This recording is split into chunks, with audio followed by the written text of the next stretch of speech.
Okay, let's get into this one here. This is going to be introduction to the quadratic formula, which is going to be the final way that we're going to have to solving a quadratic. So I think sometime in the next few days, we'll fill in the rest of our organizers, solving quadratics, sketching parabolas with the final 4 steps. But since before we came back to school, we had the optional video for factoring, graphing calculator, vertex to standard form to get quadratics sketched.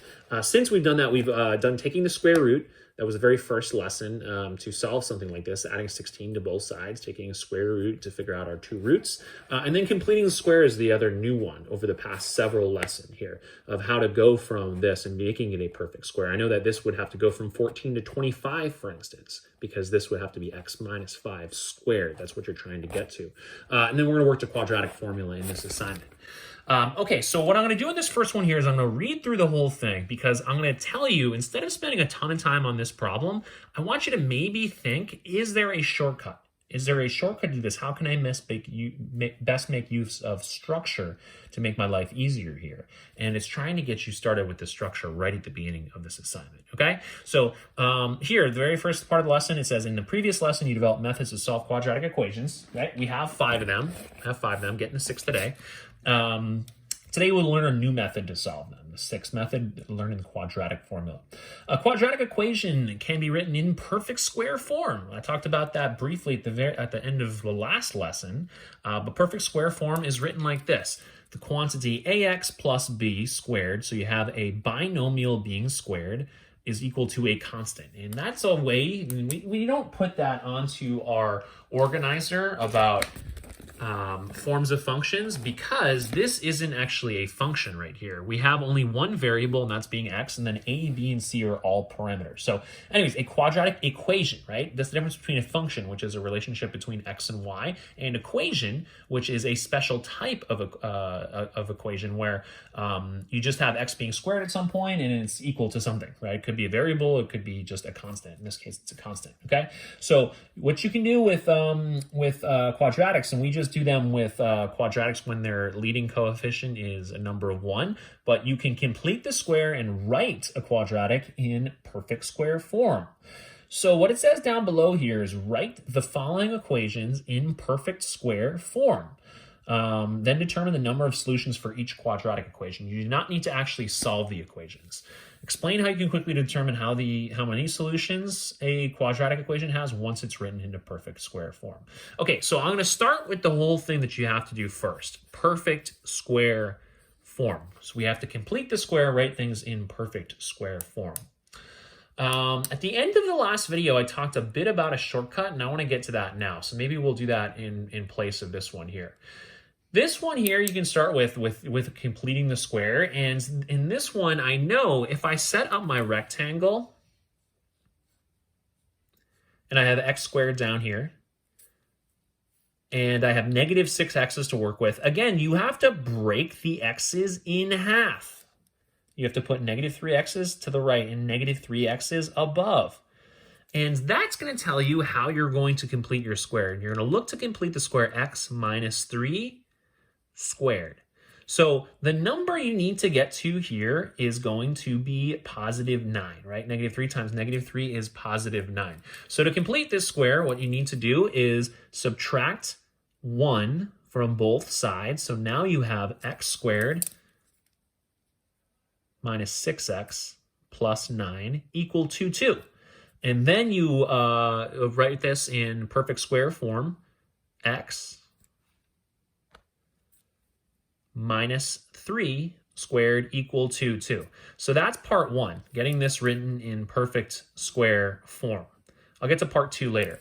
I want to give you a way to do that a little bit quickly, a way you can complete the square using a shortcut. Because think back what you're doing when you're completing the square all the time. The key steps is step 1, well, you set up a generic rectangle, that's step 1. But really the step 1, the thing you're going to start thinking about is this b term right here. This b term, what did we have to do to it to get it from negative 6x's to figuring out how you're going to arrange your square so that it actually has equal width to its height? You had to take the negative 6 and divide it by 2. So you needed to take b and divide it by 2. And divide it by 2 to break it up here, okay? that helps you because B is pretty important. This corner here and this corner here are the important things to determining what's going to go in the top right corner, okay, which is the constant, what you need to add or subtract to this constant here to complete the square. So B over 2 goes here, and B over 2 goes here. Let's break this out into generic form here. What if we had a generic quadratic here? We're trying to come up with a perfect square form, and we know the x squareds, and we know how many bx's we have, right? How many x's we have here because we have a coefficient for b. What are the steps here to do this, to complete the square? Well, as we just talked about a second ago, to complete a square, you need to first divide b 2 ways, right? Put half of your b's to the right here and put half of your b's on top, and then you'd be setting up a perfect square. You'd be setting up this perfect square, right? X plus b over 2 times by x plus b over 2. That would be the perfect square. So in this situation here, what you're looking for, first thing you can do is figure out, well, I'm trying to get x minus 3 squared because I have negative 6x's here. So x plus and negative 6 divided by 2 is negative 3. So you take your b's and you divide by 2. That's the perfect square you're trying to get to. So divide your middle b's in half, and then to figure out what you need to get as your constant over here, how does this top corner, how does it come into play? How did it come into play here? How would it come into play in the generic example that I have right here? Well, that's just going to be the product of b over 2 times b over 2, or b over 2 squared, right? b over 2 squared. And if I were to simplify that a little bit, if I simplify that without parentheses, I would get b squared over 4. That's what you're looking to get over here. So b squared is 36, divided by 4 is 9. That's what I'm looking to get to. That's what I'm looking to get to. So oftentimes I usually actually leave this in the parentheses, b over 2 squared, because there's no reason to think about 36 here.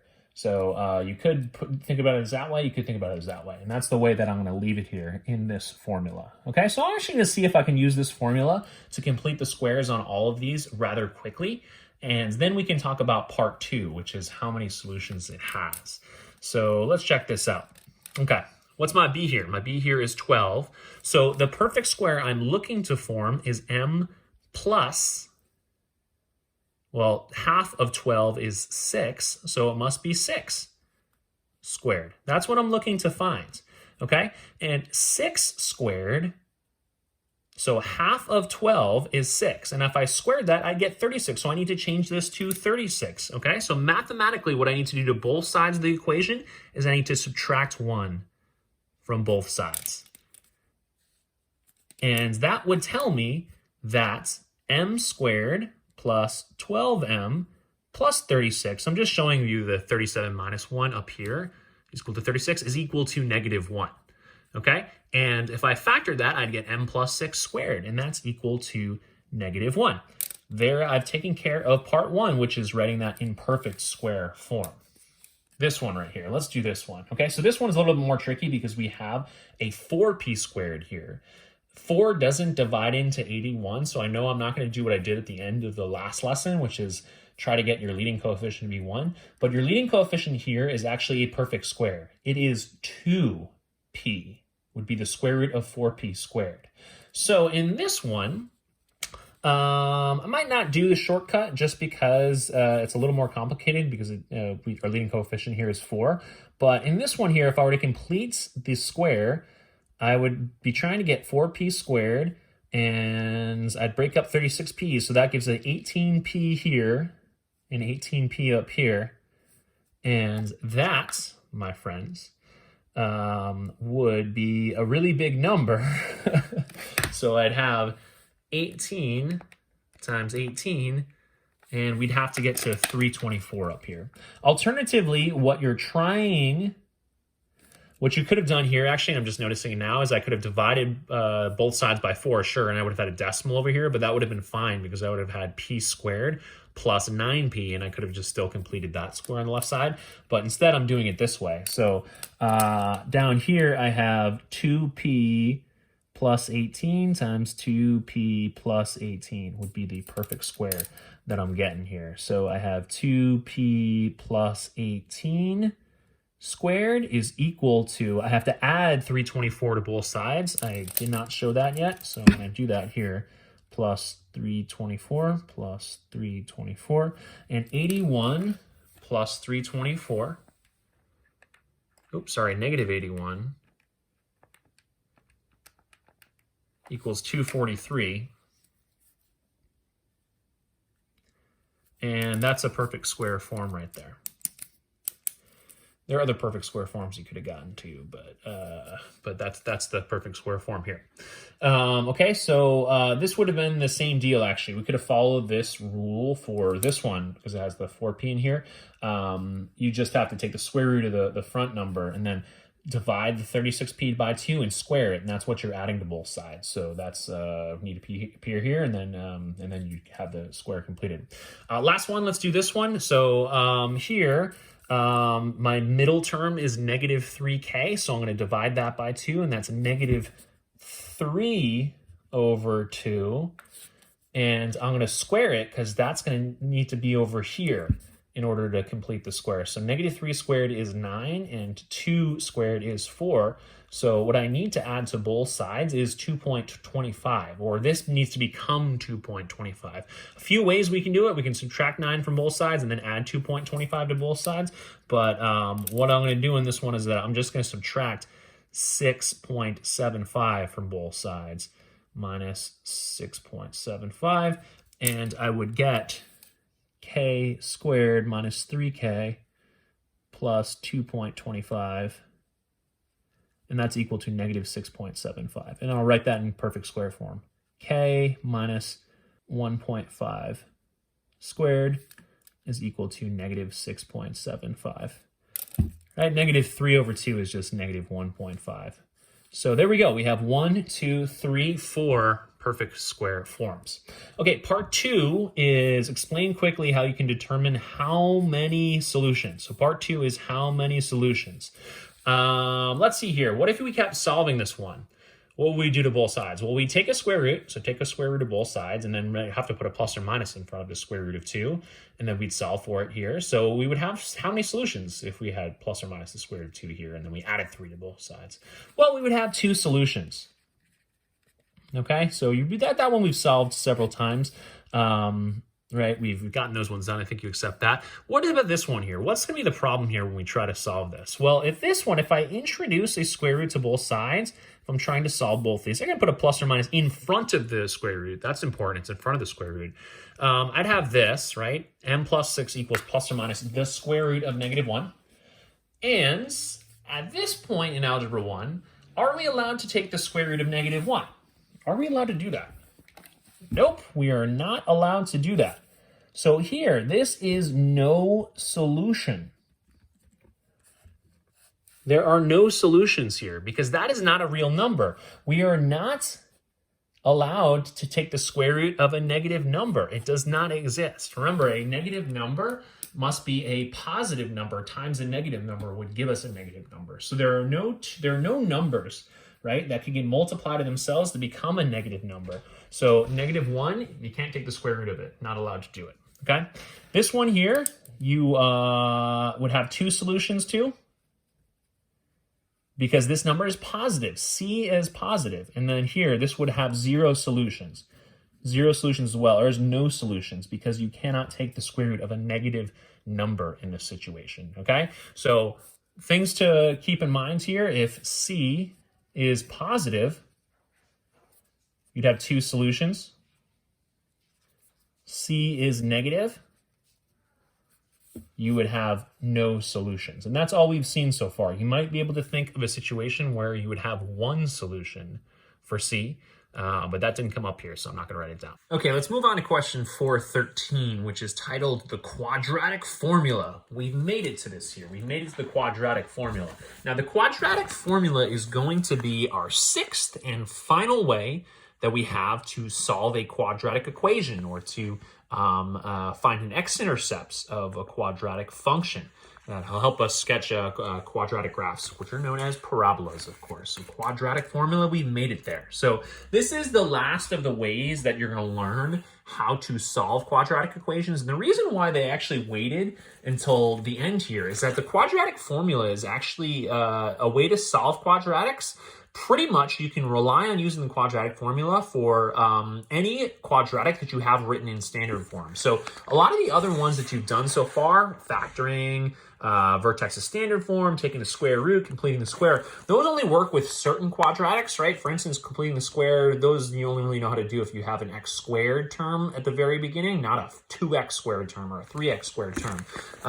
Factoring, solving by factoring, that only works if it's factorable, right? Doing the zero product property is only going to work if your standard form can be factored. The nice thing about quadratic formula is it can be used for any standard form quadratic, right? You're not going to have those restrictions there like you do with completing the square, in that the first term doesn't have to be a perfect square, or with factoring, in that it has to be factorable. Okay, so quadratic formula is a little bit different, and here is the quadratic formula down here. I'm going to get to this in a second. This looks kind of crazy. It's kind of a crazy equation.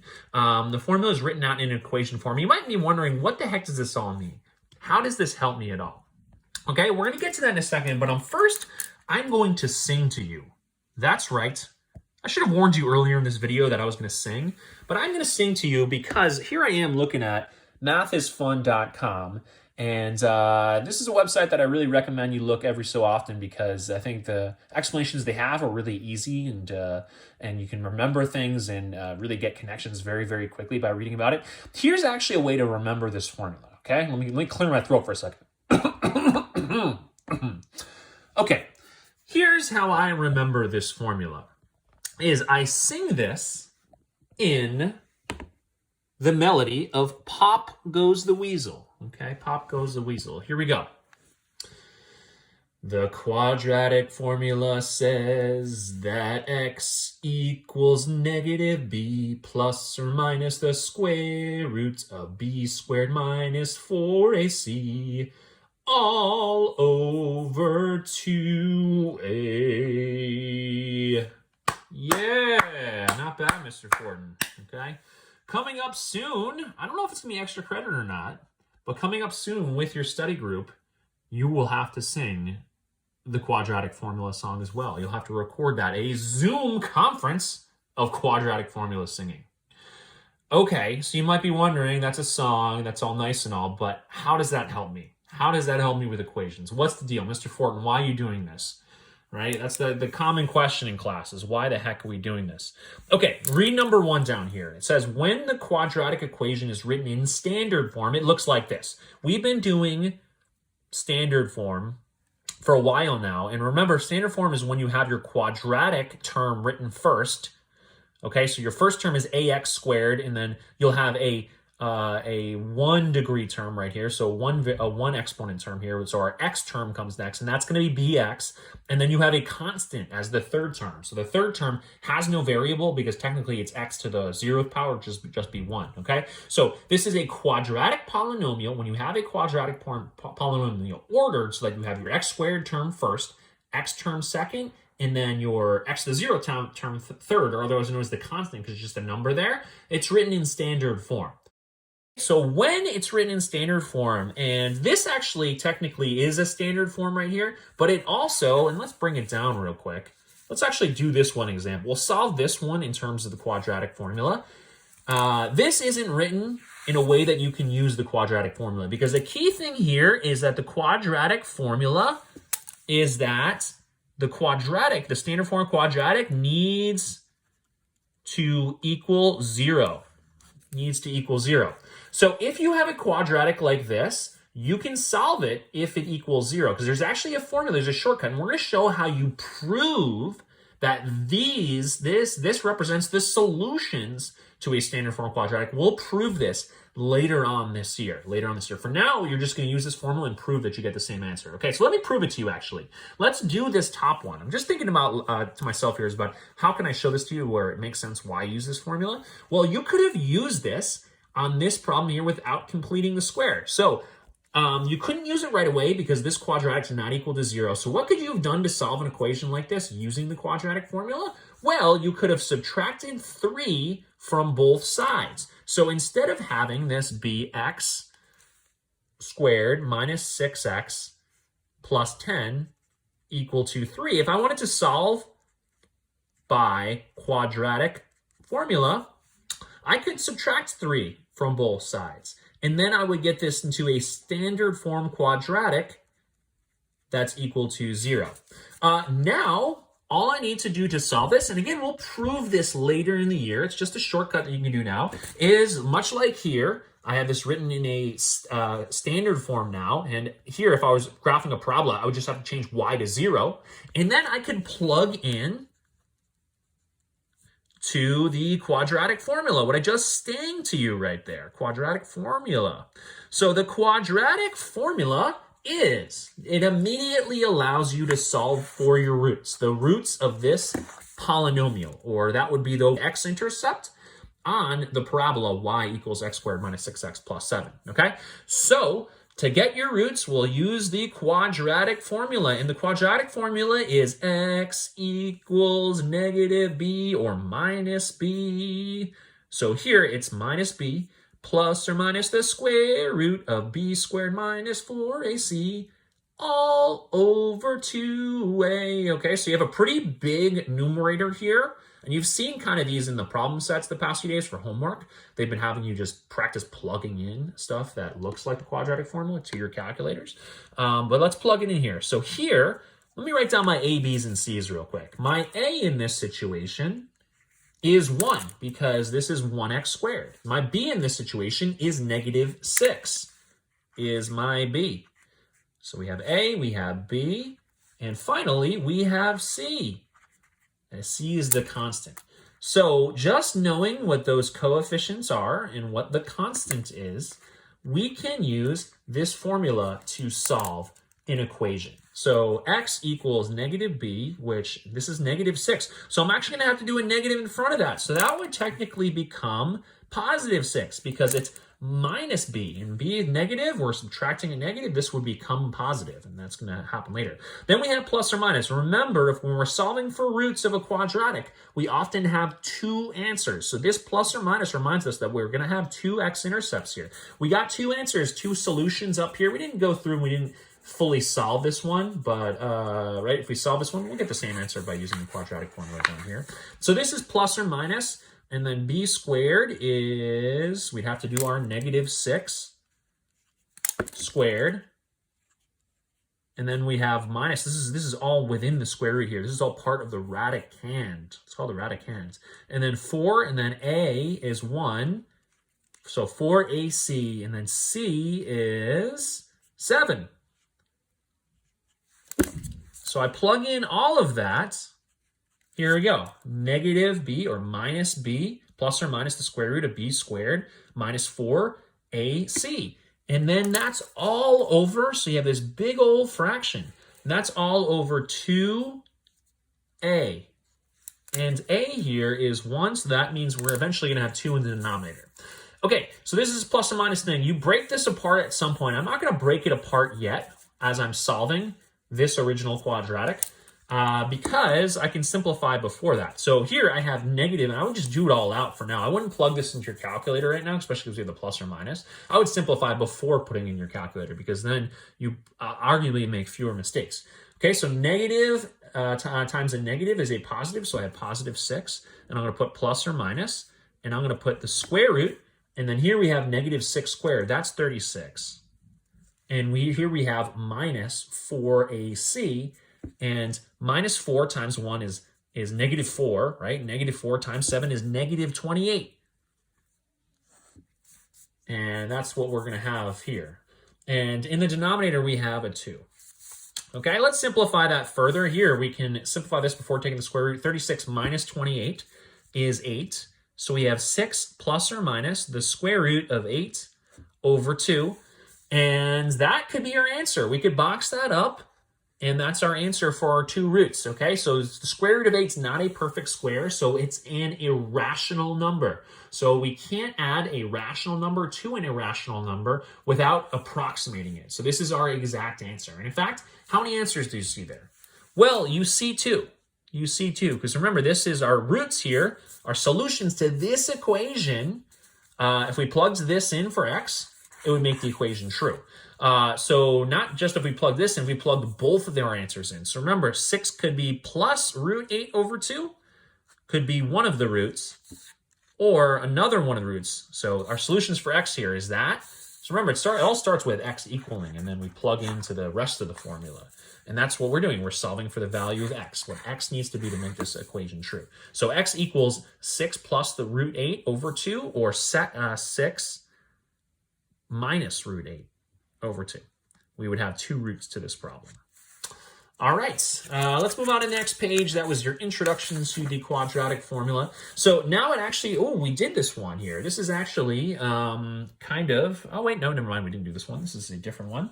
It's going to have you solve another one here. Carefully substitute A, B, and C from this into the quadratic formula. Simplify each expression, once using addition and once using subtraction. And it says write your solution in both exact form and approximate form. So let's do this one together just to have another example. So what I'm going to do now is, let's take this and I'm going to plug it into the quadratic formula. X equals minus b, so minus b is -3. When you're doing this the first few times, I would recommend writing this out so that you have this information here. A is 1, B is -3, and C equals -7. So I'm going to do minus B, so minus -3 plus or minus the square root of B squared minus 4AC all over 2A. And now we can simplify. Minus -3, B means add 3. So we have 3 plus or minus roots, and this is -3 squared, which is 9. And then this would be -4 times 1 is -4, but -4 times -7 is +28. Positive 28. All over 2A, which is 2. All right, let's keep working on this here. It says we got to write our solution in both exact form and approximate form. So we got to clean this up to get it to exact form. So we have 3 plus or minus root 9 plus 28 is 37 over 2. So this is two solutions. Let me break it apart and we'll get the exact solutions. So exact solutions are 3 plus or minus, so 3 plus root 37 over 2, or, this is what x equals, right? Or 3 minus root 37 over 2. Those are our exact solutions. Can't simplify that any further. 37 is not a perfect square, so it's an irrational number, and then can't add a rational number to an irrational number without approximating it.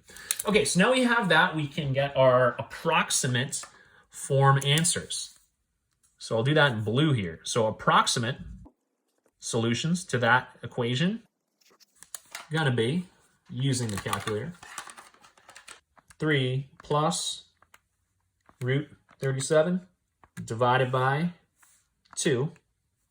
And then I'm gonna hit that button. So root 37 plus 3 and then divided by 2. I'm gonna hit the good old button down here that changes it from exact form to approximate decimal answer. And our approximate decimal answer is 4.54. And that's one of the solutions. So 4.54. And this is important because it's hard in your head to really understand how big this is. It's about 4.5. This, let's try to get this one here now. See what that is approximately. 3 minus root 37 divided by 2. And hit the old button. And we got about -1.54. And with all these problems, I would just round to 2 decimal places, and that's going to be precise enough. No reason to get more precise than that for now. Make a graph with your graphing calculator to verify your solution. Hopefully you did that on Desmos. But this would be the graph. I have the equation right here. So notice here, I just put in, because a graphing calculator, normally it has y equals already entered to the graphing calculator, and then you need to enter the rest of the information. You can't actually, on most graphing calculators, almost all graphing calculators you can use on standardized tests, you can't enter this exact equation and then have it just tell you the answer. So one way you can use a graphing calculator, if you have one, is when you hit the graph button or the table button, it'll say y equals, and then you put in x squared minus 3x minus 7. So that's what I put in here, and then it'll show you a parabola, because that would be a quadratic function, right? This is a quadratic expression, and if it's set equal to y, all of a sudden it's a quadratic function. So we see a parabola. To find our answer here, right, is we're trying to find when the values of x when y equals 0, all right? Or the value of x are going to make this thing 0. So we're looking for the roots here on our graph. So I'm going to click on the roots, and it looks like we have the exact answers, or the exact approximate answers. We see the approximate decimal forms of the answers we got earlier. And I'll check this one off. We're good to go. All right, let's keep looking down here. The quadratic formula is only one of the tools you can use to solve quadratic equations. What are the methods you can use? Well, I'm not going to write that in because we've been working on this a while. So that optional video that I had over spring break, and I think I sent it out over spring break, and you had some time to work on it during phase 2 of distance learning, was the 4 ways. Okay, so I took you through in detail. So make sure you watch that video in case you feel like you need to brush up on any of that stuff. You have factoring, graphing calculator, vertex's standard form. Those are all ways you can get parabolas graph pretty quickly. And then factoring is a way you can solve quadratic equations. Taking the square root, you can solve a quadratic equation. Completing the square, quadratic formula is the next one. Okay, so that's what this first problem is talking about, is that. You may be thinking, where did this formula come from? Why does it work? You can find the formula by starting with a generic quadratic like this, and then using your algebra skills to solve for x. See the math notes box at the end of this lesson to learn about one way this formula can be derived. Later in chapter 10, you'll learn a formal method to derive the quadratic formula. So check it out here. This is nothing that I'm really going to spend much time going over right now, so hopefully you can read this on your own time. But the whole idea here is you use the quadratic formula, this scary looking thing here, to solve equations, okay, starting with, right? So anytime you're trying to prove a new rule in math, you start from somewhere. So starting with an equation in ax squared plus bx plus c form, and if you have that equal to 0, we want to know that x would have to equal negative b plus or minus the square root of b squared minus 4ac all over 2a. And, right, this isn't just magic that this happens. It's not just that, hey, it just looks like this is just a rule that we can just memorize. If it looks like this, then this is going to be true. Because what mathematicians need to do before they start using a rule usually is called prove something. So starting with an expression written out like this that's equal to 0, they would want to prove that it would have to equal this. So knowing this information is how your equation's set up, that this, right, this answer here would have to follow based on the laws of mathematics. Okay, so let's just look real quick and take a look at how this works for this one, because they actually prove it. And again, we'll be proving this in chapter 10. But here they say if you have ax squared plus bx plus c equals 0, if you know that that was true, then you would also know that this step 2 would have to be true too, because there's something called the multiplication property of equality. And if you multiply both sides by 4a, it would maintain equality. You multiply one side by one value and the other side by another value, and the values would have to remain equal to each other because equality existed originally. So that brings you to step 2 right here. Okay, it looks like they do a few more things here. For instance, they distribute the 4a. So now you have 4a squared, x squared, and you have 4abx, and you have 4ac. And you're writing this out without parentheses. Next step, it looks like we are moving the 4ac to this side. So subtraction property of equality would be the next part to proving the quadratic formula. You subtract 4ac from both sides, and as long as this were true, this would have to be true too. And we're using the laws of mathematics to have a whole bunch of true statements. So now we have 4a squared x squared plus 4abx plus b squared. And that equals b squared minus 4ac. Let's look to see what this would look like within a generic rectangle. So this, of course, is a sum. We don't see any multiplication symbols here. So if we break this up into a generic rectangle, 4a squared, x squared here, b squared up here, and then you have 4abx, you can actually build out, what did we just build out? Well, we have an equal amount of abx's here to up here, so this would be a perfect square. So we have completed a square on the left side. Remember, a perfect square can be written out in terms of its sum. It also can be written out in terms of its product. So this would be 2ax plus b times by 2ax plus b, and that's just 2axb, the quantity 2ax plus b squared. Okay, so then we have this b squared minus 4ac on this side. Remember, because a couple steps ago we subtracted 4ac from both sides, and that's good because that's a part of the quadratic formula. To solve for this here, you'd have to introduce a square root. This is the square root property of equality, that if you have a perfect square and you square root both sides, then if we drop the plus or minus in front of it, then the equality is maintained. So now we have plus or minus the square root of b squared minus 4ac. We're getting pretty close to the quadratic formula. We still have just one x here now. Look, by completing the square and then writing this as a perfect square over here, we've eliminated all x's in the problem. Now there's only one x here and what we're trying to prove, okay? So we have an x there, we need to isolate x. And if we isolate x, we would know what x would have to be to make the original equation equal to 0. So next step, subtract b from both sides, and then you'd have 2ax equaling negative b plus or minus the square root of b squared minus 4ac. And finally, divide both sides by 2a, and you arrive at your answer. So pretty tough stuff to have done this on your own, which is why I figured I'd walk you through it. But in chapter 10, you guys are actually going to be proving the quadratic formula. When given an equation that looks like this has to be true because the laws of mathematics, we just follow basic laws.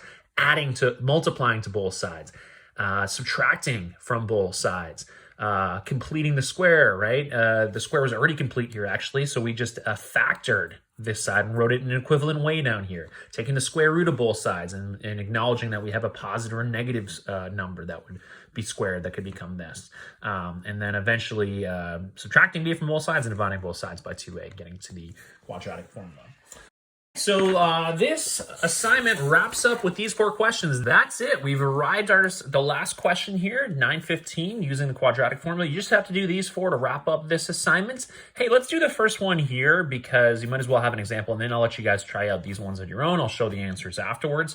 For these problems here, I think you're going to be fine on using these because you're just going to use that quadratic formula. So you do have to memorize this. This is something that you have to memorize in order to be successful in future math classes.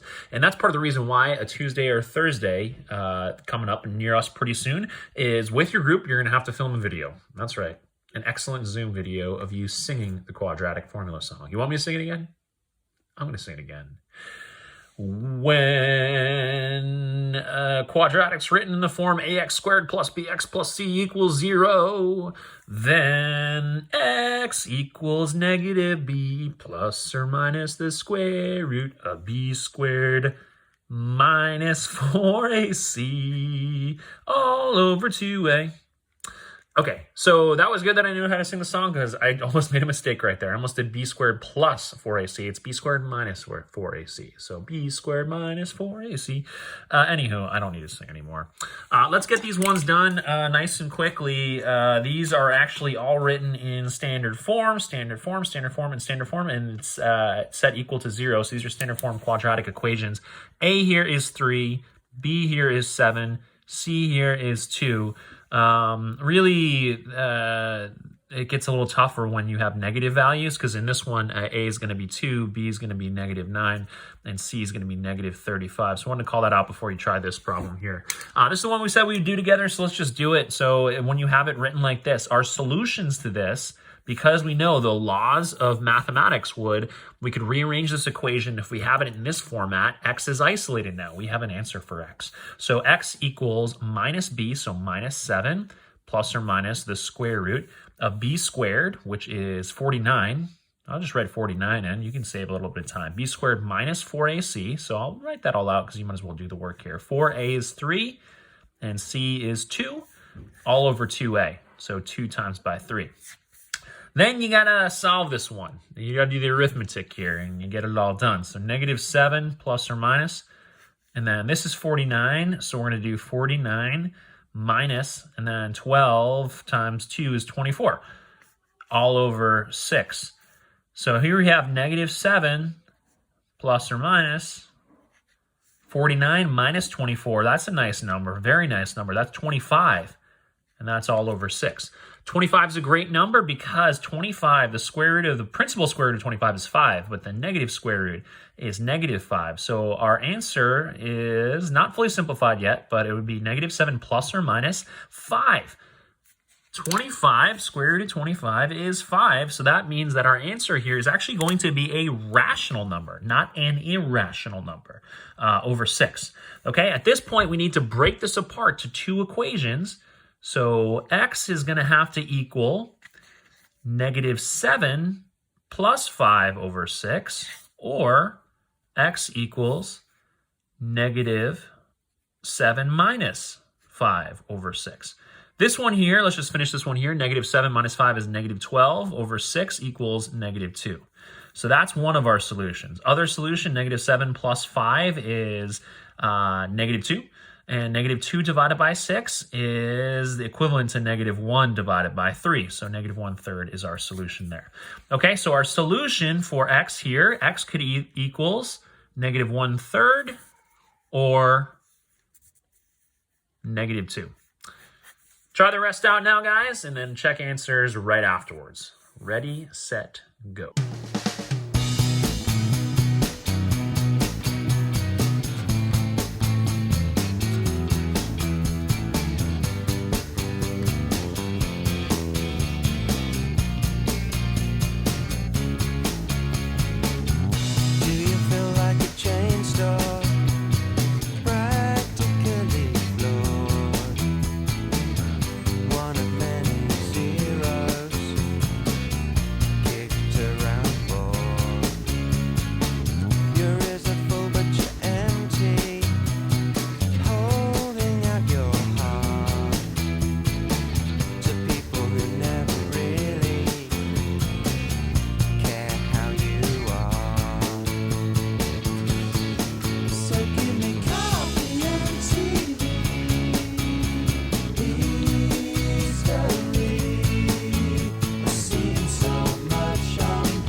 Hey, maybe I made a few mistakes here. I haven't checked my answer in the answer key yet.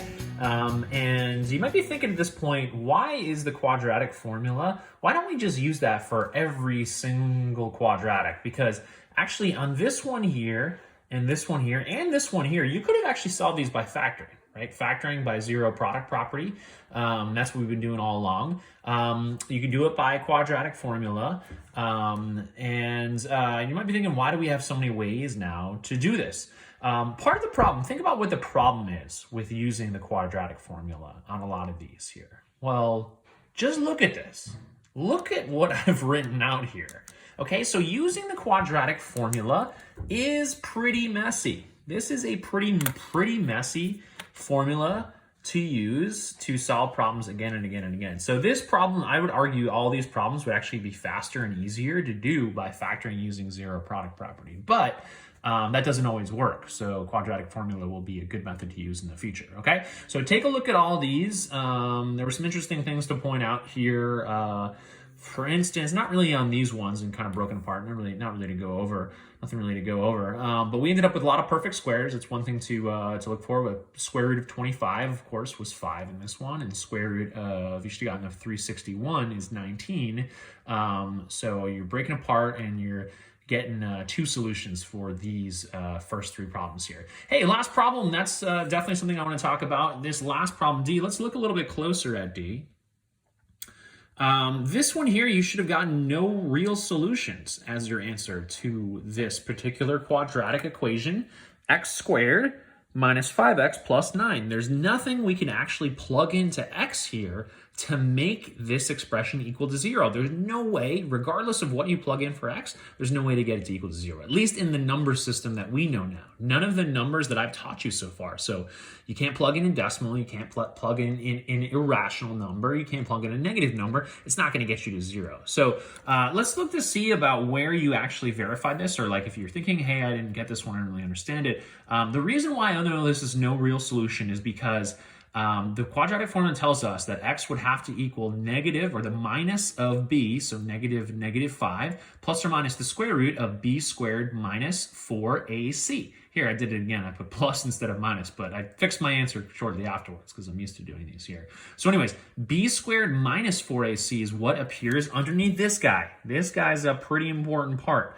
of the quadratic formula. So negative 5 squared is 25. But if you notice what happened over here, this portion here, this product that you get ends up getting subtracted from the 25. So the product of 4, because remember this is the part you subtract is 4ac. It would be 4 times by 1 times by 9, because that's our c. So 4 times 1 is 4, but 4 times 9 is 36. So 25 minus 36, this portion underneath the square root symbol equals negative 9. Now, what do we see way back at the beginning of this assignment?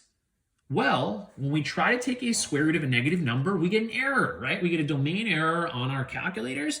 And what this means is that there is no square root of negative 9 in the real number systems. That's what we know right now. We know the set of real numbers. Their real numbers include rational numbers. They include irrational numbers, right? And every subset in between that. So integers and decimals and positive and negative and prime numbers and even numbers, odd numbers, all that kind of stuff. There's nothing, right? None of those numbers, when you square it, can become negative 9. So when you have a negative number inside the square root, you're just going to write no real solution. Okay, that is the lesson. Welcome to chapter 9. This last part here, it says you do learning log. So just think about this, reflect to yourself. I think if you do that organized, what I showed earlier, the 6 different ways to solve quadratic equations and to sketch parabolas, you'll know how to use the quadratic formula. And be sure to use an example. So you might want to give that a shot. But I think if you've done all this and it makes sense now, and especially if you watch this video, this is definitely a long one, you should be in pretty good shape. Okay, that's it for now. Happy Friday to you all, and let's do this, chapter 9. This is a pretty important way we have to solve any problems. We'll have many more excellent ways coming up soon. Talk to you guys later. Bye.